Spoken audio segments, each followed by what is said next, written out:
Bab 748. Kota Dosa. Gadis kecil itu jelas ada di sana, tetapi orang-orang ini tidak dapat melihatnya. Mengapa? Kenapa aku bisa melihatnya lagi? Tapi apakah Junaning yang setengah suci ini tidak dapat melihatnya? Warrior yang sangat bingung. Kamu membunuh orang-orang di aliansi tiada batas, kan? Pada saat ini, Junaning bertanya lagi. Warrior yang mengangguk dan berkata, membunuh dua. Beri aku alasan untuk tidak membunuhmu. Junaning berkata dengan sungguh-sungguh. Jika kamu memiliki kemampuan, kamu dapat mencobanya. Pada saat ini, sebuah suara wanita tiba-tiba terdengar dari samping dan wajah Junaning berubah. Ketika dia berbalik untuk melihat, dia melihat seorang wanita melayang tidak jauh dari sana. Orang itu adalah Hades. Setelah melihat Hades, Tuan Junaning mengerutkan kening. Tiba-tiba, dia sepertinya memikirkan sesuatu, matanya terkejut, kamu adalah Hades. Aku juga membunuh orang dari aliansi tiada batas, apakah kamu ingin membunuhku juga? Kata Hades. Wajah Junaning menjadi berat dan berkata, Yang mulia Hades, aliansi tiada batas tidak memiliki keluhan dan dendam terhadap dirimu. Aku tidak tahu mengapa Yang Mulia menyerang orang-orang dari aliansi tiada batas. Mereka pantas dibunuh. Hades tidak menjelaskan terlalu banyak. Jika kamu ingin membalas dendam mereka, serang saja. Yang Mulia Hades terlalu menindas kami. Junaning berkata dengan suara berat. Hades tidak peduli padanya kali ini, tetapi memandang warrior yang dan berkata, ayo pergi. Saat dia berkata, Hades berbalik dan pergi. Warrior yang menggelengkan kepalanya, menekan keraguan dan guncangan sebelumnya di dalam hatinya dan mengikutinya. Melihat warrior yang dan Hades pergi, ekspresi mengerikan muncul di wajah Junaning, tangannya mengencang dan longgar untuk sesaat. Pada akhirnya, Junaning tidak melakukan apa-apa, tetapi berbalik dan pergi dengan orang-orang di belakangnya. Kamu mencari masalah lagi, kata Hades di jalan. Warrior yang berkata, kalau aku mengatakan bahwa aku tidak mengambil inisiatif untuk menimbulkan masalah, apakah kamu percaya? Hades mengangguk dan berkata, aku percaya. Warrior yang sedikit terkejut, apakah kamu benar-benar percaya? Hades mengangguk. Kenapa? Warrior yang bertanya. Hades berhenti, terdiam beberapa saat dan kemudian berkata, jika kamu adalah tipe orang yang suka mengambil inisiatif untuk menimbulkan masalah, aku tidak akan menemukanmu.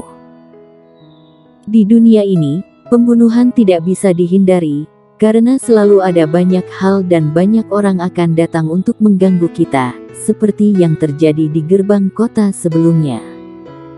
Oleh karena itu, membunuh adalah hal yang sangat normal. Namun, aku tidak suka tipe orang yang suka memprovokasi sembarangan. Warrior yang melirik Hades dan berkata, kamu sedikit mengejutkanku. Kamu juga sedikit mengejutkanku, kata Hades. Ada maksud di balik kata-kata mereka. Kita harus tinggal di sini selama 1 malam hari ini. Hades tiba-tiba berkata. Mengapa? Hades berkata, benda yang aku butuhkan, Master Rune Dewa sementara tidak memilikinya, jadi dia menyuruhku menunggu 1 malam. Kita tidak meninggalkan kota malam ini, kita harus berhati-hati di sini. Aku tahu kekuatanmu sangat kuat, bahkan di hadapan setengah suci, kamu tetap bisa melawan juga, tetapi di sini, banyak hal di luar jangkauan pemahamanmu. Warrior yang mengangguk. Ivy mungkin bukan setengah suci, tetapi dia lebih menakutkan daripada setengah suci. Ngomong-ngomong, bagaimana dengan Santo Wang dan Mary King? Mereka tidak akan menghadapi bahaya, kan? kata warrior yang tiba-tiba. Hades berkata, tidak apa-apa. Bahkan jika mereka dalam bahaya, kekuatan mereka lebih dari cukup untuk melindungi diri mereka sendiri. Apalagi, keduanya lumayan lembut dan tidak suka bertarung dan membunuh. Warrior yang Hades berkata, perbedaan antara kamu dan mereka adalah bahwa mereka tahu cara berhenti, tetapi kamu tidak. Bukan hanya tidak bisa, tetapi kamu akan mencoba melepaskan dirimu untuk membunuh. Jadi, bahkan jika mereka dalam masalah, mereka akan dapat mundur dengan mudah. Tapi kamu, jika kamu menghadapi masalah, kamu dapat mengubah masalah kecil menjadi masalah besar. Temperamenmu itu harus diubah. Warrior yang tersenyum dan berkata, terima kasih atas saranmu. Hades berhenti, memandangi menara tinggi di depannya dan berkata, mari kita istirahat di sini malam ini. Warrior yang melihat ke atas dan melihat bahwa menara itu memiliki lebih dari puluhan lantai, dengan dua karakter besar terukir di tengahnya, menara Buddha. Ayo pergi. Hades masuk dan warrior yang dengan cepat mengikuti. Keduanya memasuki lantai pertama. Ada lemari batu tidak jauh dari mereka.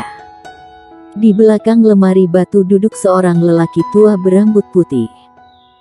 Orang tua itu bersandar di kursi dengan mata sedikit tertutup, seolah-olah dia sedang tidur. Biaya masuk, 10 batu energi tingkat terbaik, 200 batu untuk ruang pelatihan di lantai 2, 300 batu untuk lantai 3. 900 batu untuk lantai 9. Orang tua itu berbicara, tapi dia tidak membuka matanya. Hades menjentikkan jarinya dan 180 batu energi tingkat terbaik terbang ke atas meja di depan lelaki tua itu. Orang tua itu membuka matanya dan melemparkan sesuatu dengan tangan kanannya. 2 kunci emas terbang di depan Hades dan warrior yang di atas tertulis nomor kamar, jadi mereka dapat masuk ke kamar masing-masing. Hades mengambil kunci dan berjalan ke atas bersama warrior yang. Keberadaan macam apa kota tanpa nama ini? Tanya warrior yang di jalan. Ketika dia datang ke kota tanpa nama ini, hal pertama yang dia rasakan adalah kekacauan dan kemudian aneh. Ada perasaan yang aneh di sini. Ini adalah surga bagi banyak orang, karena di sini tidak ada ketertiban dan tidak ada aturan. Selama orang itu memiliki kekuatan, dia dapat melakukan apapun yang dia inginkan dan melakukan segalanya. Meskipun ada kekuatan di sini, perubahan kekuatan di sini adalah biasa saja seperti makan. Misalnya aliansi tiada batas, 1 bulan sebelumnya, tidak ada aliansi tiada batas itu, kata Hades. Apakah kelompok suci membiarkannya begitu saja? Tanya warrior yang. Bukannya tidak peduli, tapi tidak bisa mengurusnya, kata Hades. Kelopak mata warrior yang berkedut dan berkata, kelompok suci tidak dapat mengurusnya. Kelompok suci di tanah suci melambangkan kekuatan ras manusia. Meskipun di kota kuno suci memiliki banyak kekuatan, dalam analisis akhir, ini semua berada di bawah yurisdiksi kelompok suci tertentu saja. Banyak tetua dan tokoh kuat di kelompok suci juga memiliki bayang-bayang keluarga super ini. Namun keberadaan kelompok suci jauh di atas semua keluarga bangsawan, tidak perlu diragukan lagi, karena kelompok suci memiliki ketua suci dan 2 orang yang tertinggi. Khususnya ketua suci yang diakui sebagai master nomor 1 di seluruh tanah suci. Oleh karena itu, jika kelompok suci memiliki perintah, semua kekuatan dari pihak seluruh manusia harus mematuhinya. Kelompok suci adalah kekuatan terkuat di seluruh tanah suci, tetapi sekarang Hades mengatakan bahwa kelompok suci tidak dapat mengurus kota tanpa nama ini, yang membuat warrior yang sangat bingung dan penasaran.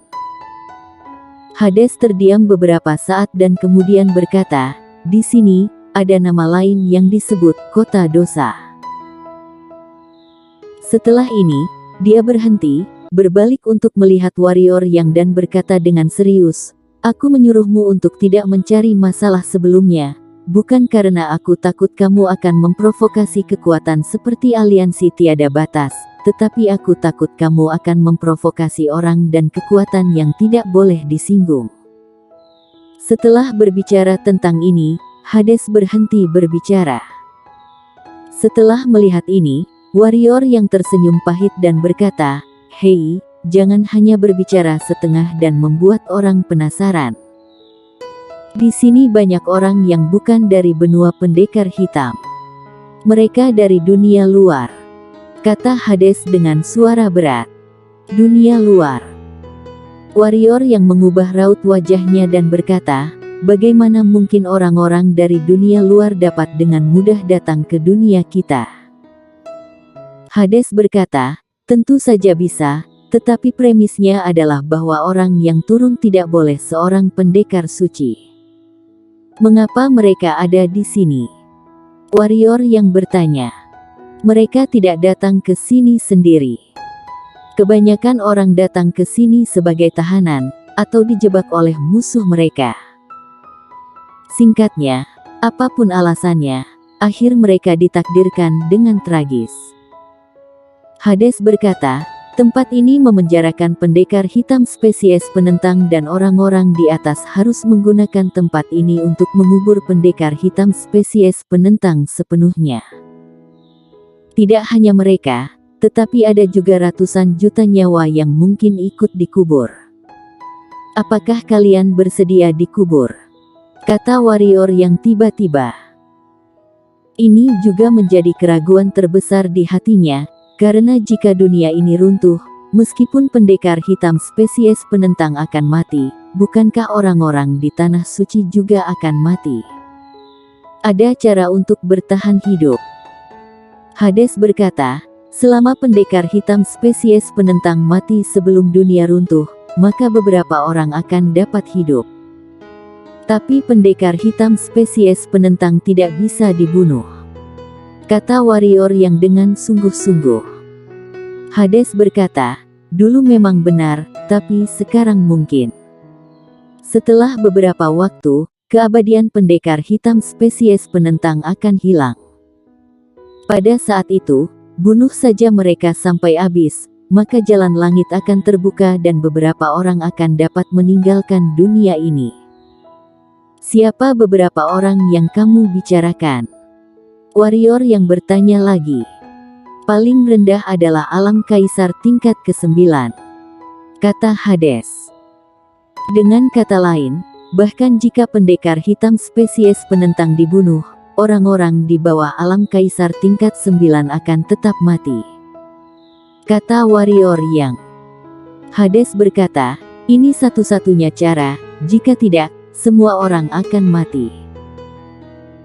Warrior yang terdiam dan kini dia akhirnya mengerti mengapa orang tanah suci dengan gila-gilaan membunuh pendekar hitam spesies penentang, karena jika pendekar hitam spesies penentang tidak mati, mereka yang akan mati. Di kota tanpa nama ini, ada banyak orang dari dunia luar. Meskipun mereka bukan pendekar suci, kekuatan kebanyakan orang sangat menakutkan, setidaknya untuk dunia kita ini sangat menakutkan. Tentu saja, jika tanah suci bersatu dan membayar harga yang tepat untuk membunuh mereka, itu masih mungkin, tetapi itu tidak perlu, karena setiap orang hanya perlu membunuh pendekar hitam spesies penentang, barulah mereka bisa bertahan. Karena itu, terjadilah kesepakatan semua orang untuk tidak saling melanggar, kata Hades. Warrior yang mengangguk. Sekarang, dia agak mengerti asal-usul Yivi. Apa yang aku katakan sebelumnya, di tanah suci, adalah hal rahasia. Hades tiba-tiba memandang warrior yang dan berkata, "Apakah kamu tahu mengapa aku memberitahumu?" Warrior yang menggelengkan kepalanya. Memang benar, kalau hal ini menyebar, Tidak perlu menunggu pendekar hitam spesies penentang keluar dan seluruh tanah suci akan langsung kacau. Hades menatap lurus ke arah warrior yang dan berkata, "Karena aku ingin kamu berdiri di pihak kami dan barulah semuanya ada jalan untuk bertahan hidup." Setelah berbicara, Hades berbalik. Dalam sekejap, dia menghilang di depan warrior yang berdiri dalam diam. Setelah waktu yang lama, dia menggelengkan kepalanya, berbalik dan berjalan ke kamarnya. Pada saat ini, ada seorang lelaki tua berdiri di kamarnya. Orang tua ini bukan orang lain, ini adalah Yuda Men dari keluarga Men. "Mario Yang, aku sudah menunggumu lama." Yuda Men melambaikan tangan kanannya dan 4 bendera hitam dipasang di sekitar ruangan. Tiba-tiba, cahaya warna-warni muncul di sekitar ruangan. Ini adalah harta keluarga Men dan itu sudah di alam dewa. Dengan adanya ini, meskipun terjadi kekacauan di dalam sini, pihak luar tidak akan mengetahuinya. Bahkan jika itu ditemukan oleh Hades di luar, dengan kekuatannya saja, dia akan membutuhkan waktu yang cukup lama untuk menembusnya. "Jadi, Mario Yang, hari ini kamu pasti akan mati." Yuda Men menyeringai. "Terisolasi dari dunia luar. Itu bagus sekali." Pergelangan tangan warrior yang bergerak dan pedang Mochizuki muncul di tangannya. Bersambung.